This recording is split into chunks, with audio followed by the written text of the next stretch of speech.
गपोड़ी बहू। उमा जी की बहू पिंकी को गप्पे मारने की बहुत आदत थी।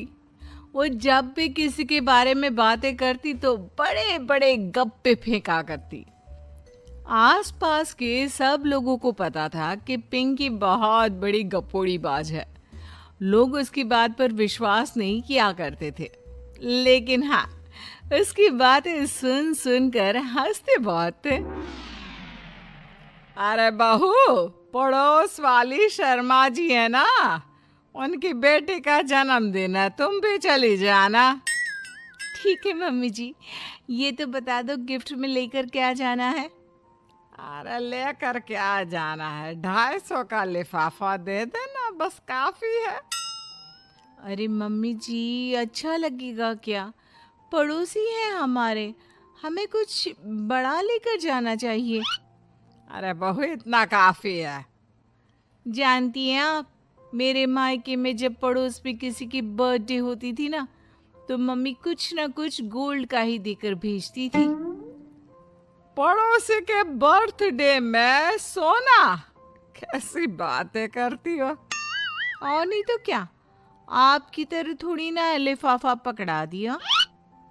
पिंकी शर्मा जी की बेटी के जन्मदिन में चली जाती है। अरे आज तो बड़ी सुंदर लग रही हो साड़ी में। जी मैं तो लहंगा पहनकर आने वाली थी, मम्मी जी नहीं मानी। अरे बेटा, बर्थडे पार्टी में तो साड़ी चल जाती है, मेरा मतलब कोई शादी थोड़ी ना है। कैसी बात कर रही हैं आप आंटी जी? मेरे मायके में तो छोटे छोटे फंक्शन भी हम लोग लहंगा बनवाते थे बुटीक से, डिजाइन करवाकर। चाहे पड़ोस पे किसी का जन्मदिन हो, मेरी मम्मी हमेशा बुटीक से नया लहंगा डिजाइन करवाती थी। मैंने तो ऐसा कहीं नहीं देखा। ये तो तुमने आज बड़े कमाल की बात बताई। अरे जाने दीजिए, कोई बात नहीं। और बताइए, आपकी बेटी नजर नहीं आ रही। अरे भाभी, मैं यहाँ हूँ।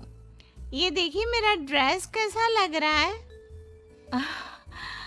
ठीक ही है, मतलब बर्थडे के हिसाब से थोड़ा हल्का है ना। अरे भाभी, इतना सुंदर गाउन पहना है मैंने। मैं ना शादी से पहले अपने बर्थडे पर हमेशा जरी वाला लहंगा पहना करती थी। यही मैं तुम्हारी मम्मी को भी बता रही थी। इसके बाद केक काटने का प्रोग्राम शुरू होता है। सब लोग इकट्ठे हो जाते हैं। शर्मा जी की बेटी का केक देखकर पिंकी से रहा नहीं जाता। उसके अंदर का गपोड़ी बाज बाहर निकल कर आ जाता है। अरे इतना छोटा सा केक! अरे बेटा, मेहमानों के हिसाब से ही है, जितने लोग इतना बड़ा केक। आंटी जी, कम से कम 4 या 5 मंजिल वाला केक तो बनाना चाहिए था। आपकी बेटी का बर्थडे रोज रोज थोड़ी ना आता है। मेरे बर्थडे पर हमेशा पापा 4 केक बनवाते थे। सारे केक 4-4 मंजिल के होते थे। वहां पर सारे लोग उमा जी के मोहल्ले के ही थे और वो पिंकी के गप्पे मारने की आदत से अच्छी तरह वाकिफ थे। इसलिए सब लोग उसकी बात सुनकर हंसने लगे, लेकिन किसी ने पिंकी से कुछ नहीं कहा।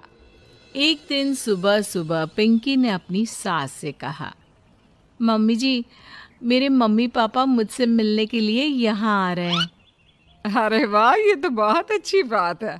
उनके आने की तैयारी करो, अच्छा अच्छा खाना बनाओ। वैसे कब तक आएंगे? मम्मी जी फ्लाइट से आ रहे हैं, कल शाम को 4 बजे की फ्लाइट है। फ्लाइट? लेकिन बेटा, तेरा मायका तो यहाँ से 2 घंटे की दूरी पर है। तेरे मम्मी पापा फ्लाइट से कब से आने लगे? अरे मम्मी जी, आपको पता नहीं है, मेरे मम्मी पापा ना आधे घंटे की दूरी के लिए भी फ्लाइट का टिकट बुक करवाती है। अरे गप्पे थोड़े कम मारा करो बहू। कोई फ्लाइट से तब आएगा ना जब यहाँ पर एयरपोर्ट होगा। तुम्हारी मम्मी क्या उड़कर आएगी घर में? अरे हाँ मम्मी जी, मैं तो भूल ही गई थी। वो क्या है ना, मेरे मम्मी पापा हमेशा फ्लाइट से ही ट्रैवल करते हैं, तो मेरे दिमाग से ही निकल गया था। अगले दिन पिंकी के मम्मी और पापा पिंकी से मिलने के लिए उसके घर आते हैं। आइए आइए जी, आपका बहुत बहुत स्वागत है। और समदन जी, हमारी बेटी की कोई शिकायत तो नहीं ना? ठीक से संभाल लिया है ना आपका घर? अरे मेरी बहू बहुत समझदार है, घर का काम बहुत अच्छे तरीके से करती है। बस थोड़ा ज्यादा बोलने की आदत है उसे, आपको परेशान करती होगी ना? बात तो आपकी सही है, उसकी थोड़ा ज्यादा नहीं बहुत ज्यादा बोलने की आदत है। लेकिन कोई बात नहीं, आपकी बेटी दिल की बहुत अच्छी है, बस थोड़ा बोलती ही तो ज्यादा है। पिंकी बेटा इधर आओ, देखो तुम्हारे मम्मी पापा आए हैं, तुमने इनके लिए खाना तो बना लिया ना? वो क्या है ना मम्मी जी, आपसे एक बात कहनी थी। हाँ हाँ बोलो बहू, क्या बात है? डरने की कोई जरूरत नहीं।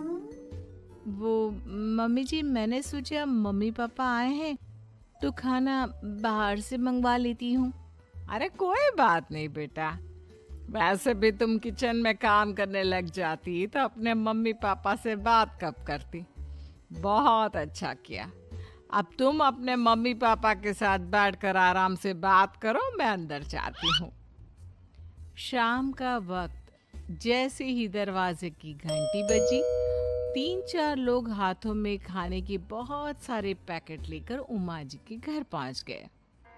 अरे भाई कौन है आप लोग? लगता है गलत पते पर आ गए। नहीं नहीं माँ जी, हम तो खाने का ऑर्डर डिलीवर करने आए हैं, यहीं से बुकिंग मिली थी। अरे नहीं नहीं, आपको कोई गलत फहमी हुई है, हमारे यहाँ तो 2 ही मेहमान आए हैं। आपके हाथ के पैकेट देखकर लगता है इसमें 50 लोगों का खाना है। माँ जी आपने सही समझा, खाना तो इसमें 50 लोगों का ही है, क्योंकि हमें ऑर्डर यहीं से 50 लोगों का मिला है। अरे लेकिन इतना सारा खाना? कहीं मेरी बहू ने अपनी गप मारने की आदत के चलते ऐसा तो नहीं कर दिया? ये खाना आप रख लीजिए और हमें हमारे पैसे दे दीजिए। अच्छा, वैसे कितने का बिल बना है? ज्यादा नहीं, बस 10,000 दे दीजिए। उन लोगों की बात सुनकर उमा जी पिंकी को आवाज देकर वहां बुलाती है। जैसे ही पिंकी वहां आती है, खुश होते हुए उन लोगों को वहां पर खाना रखने के लिए कहती है। अरे इतना सारा खाना क्यों मंगवाया बहू? अरे मम्मी जी, मैंने आपको बताया तो था, मम्मी पापा आए हैं तो मैं खाना बाहर से मंगवा रही हूँ। ये बात सही है बेटा, लेकिन 2 लोगों के लिए 50 लोगों का खाना? अरे मम्मी जी, कुछ कम पड़ जाए तो अच्छा थोड़ी ना लगता है, और मेरे मायके में तो ऐसा ही होता है, एक्स्ट्रा खाना मंगवाते हैं हम लोग। तभी पिंकी के मम्मी और पापा वहां पर आते हैं। अरे बेटा, एक्स्ट्रा खाना मंगवाने का मतलब ये थोड़ी ना होता है कि 2 लोगों के खाने के लिए 50 लोगों का खाना मंगवा लो। और बेटा, तुम्हारी गप मारने की आदत के चलते 10,000 का बिल आया है, तुम्हें नहीं लगता ये गलत है? देखो बहू, बढ़ा चढ़ाकर बातें करना अपनी जगह, लेकिन इतनी बड़ी बड़ी फेंकना भी गलत है ना। पहली बात तो इतने सारे पैसे लगे, और दूसरी बात खाना वेस्ट होगा।